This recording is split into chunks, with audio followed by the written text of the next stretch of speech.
ശ്രദ്ധിക്കുക. ഇന്ന് 2026 മാർച്ച് 16.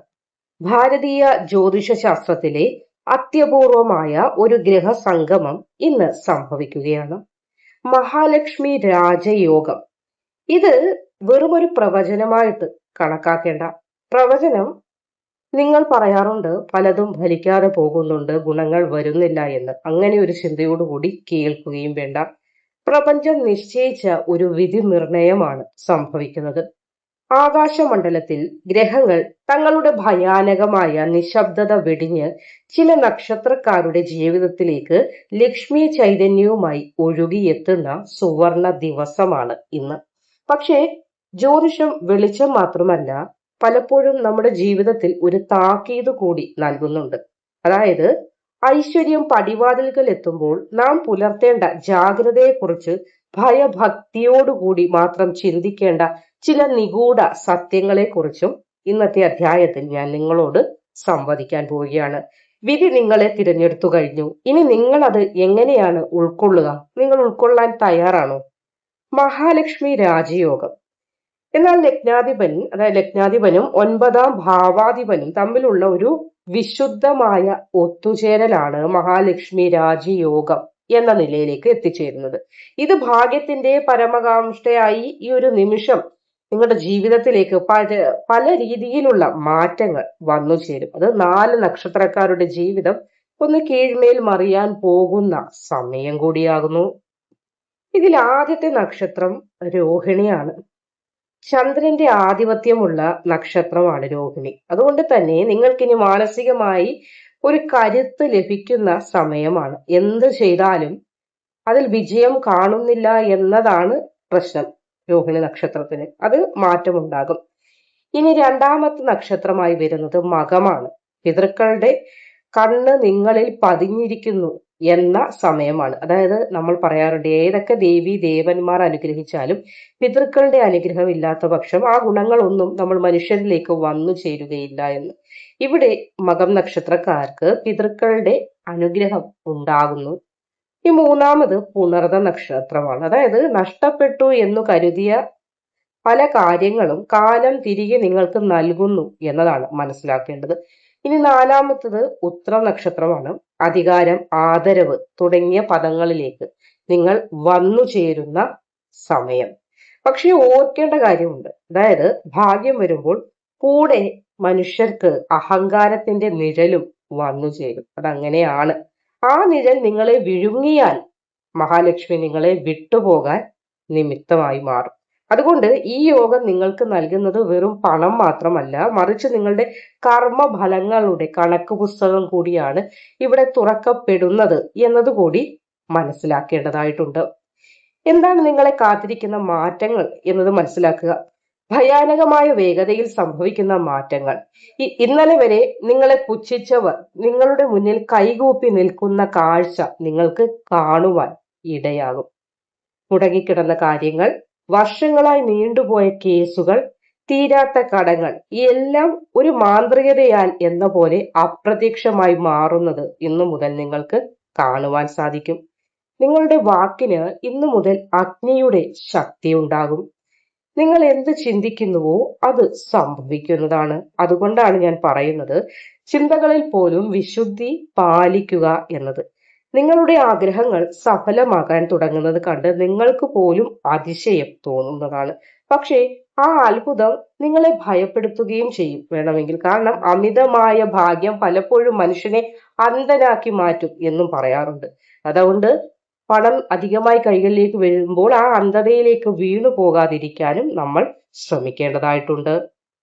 അപ്പോൾ ഈ ഒരു രാജയോഗ കാലയളവിൽ നിങ്ങൾ പ്രപഞ്ചത്തിന്റെ ഊർജത്തോട് ചേർന്ന് നിൽക്കേണ്ടതായിട്ടുണ്ട്.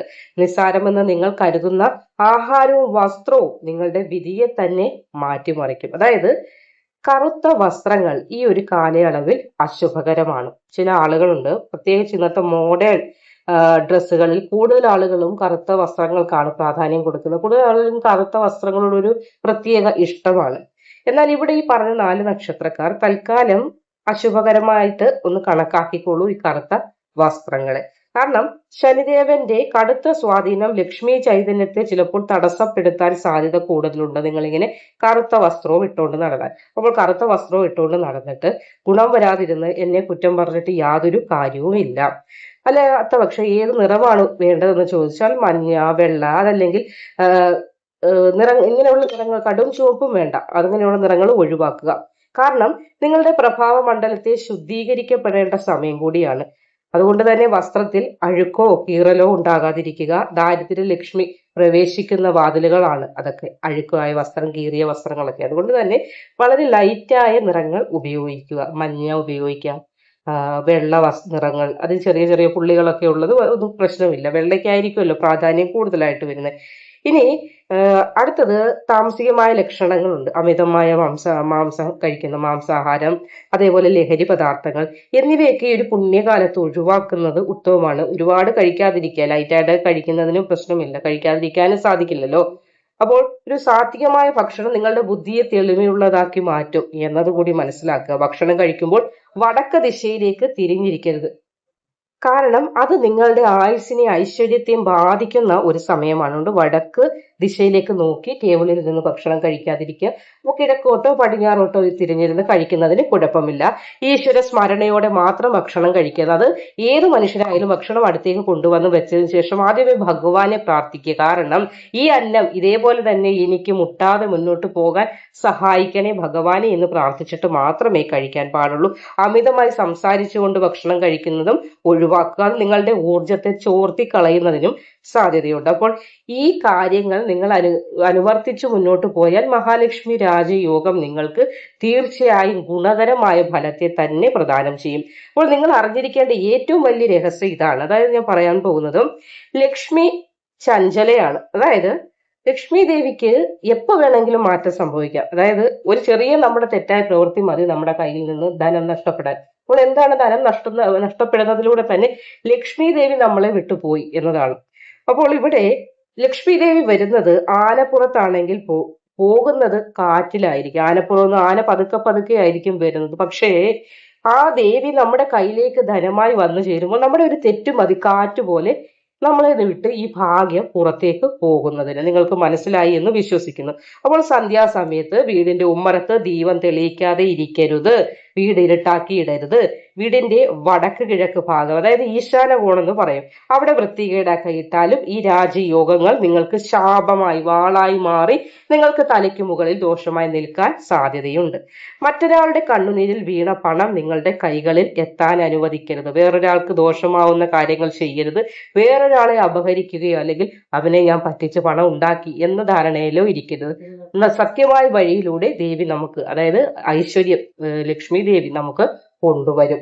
ദാനധർമ്മങ്ങളൊക്കെ ചെയ്യുക. അതേപോലെ മറ്റൊരാളുടെ വയറ് നിറയ്ക്കാനായി, അതായത് ഏറ്റവും വിശന്ന് വലയുന്ന ഒരാൾക്ക് ഒരു നേരത്തെ ആഹാരം കൊടുക്കാൻ നമ്മളാൽ സാധിച്ചാൽ മഹാലക്ഷ്മി അവിടെയാണ് രാജയോഗം എന്ന രൂപത്തിൽ നിങ്ങൾക്ക് വന്നു ചേരുന്നത്. നിങ്ങൾക്ക് മാത്രമല്ല, നിങ്ങളുടെ എത്ര തലമുറകൾ ഉണ്ടോ അവർക്ക് വരെ അനുഗ്രഹം ലഭിക്കും എന്നതാണ്. ഒരു നേരം ഒരു വയറിന്, അതായത് വിശന്ന് വലഞ്ഞ ഒരു വയറിന് ഒരു നേരത്തെ ഭക്ഷണം നമുക്ക് കൊടുക്കുവാൻ സാധ്യമായി കഴിഞ്ഞാൽ നിങ്ങളുടെ ജീവിതം മാറുകയാണ്. പക്ഷെ നിങ്ങൾ മാറുന്നില്ലെങ്കിൽ ഈ യോഗങ്ങൾ കൊണ്ട് ഒന്നും ഞാൻ പറഞ്ഞു തന്നിട്ട് ഫലം ഉണ്ടാവുകയില്ല.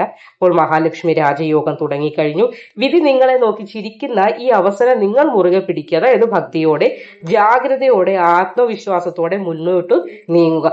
ഓർക്കേണ്ട കാര്യം, നക്ഷത്രങ്ങൾ വഴി കാണിക്കുകയാണ്, പക്ഷെ സഞ്ചരിക്കേണ്ടത് നമ്മളാണ്. അവർക്ക് വഴി കാണിച്ചു തരാനേ പറ്റുകയുള്ളൂ. നമ്മൾ ആ വഴിയെ സഞ്ചരിക്കേണ്ടതാണ്.